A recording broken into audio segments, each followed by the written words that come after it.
Good evening mga boss. Kauwi lang galing trabaho. Area, basang-basa sa ulan. Pag ulan na talaga. Okay lang sana, dire-diretso eh. Pero init ulan. Sakit sa ulo. Sama ng pakiramdam natin ngayon.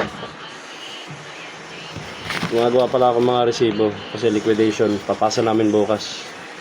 Bali sa main office kami bukas. Trials na naman yan. Kasi pasok na yung bagyo raw. Sana hindi maulan bukas para walang hassle sa biyahe. Wala kang traffic kasi walang pasok mga estudyante tulad kanina, pero malayo pa naman ang opisina namin. Gagawa na ako ng liquidation kasi cut off na kami. Kaya hindi pwedeng walang pasahan ng liquidation ng mga resibo dahil hindi papasok ang aming allowance. So yun, ride safe sa lahat.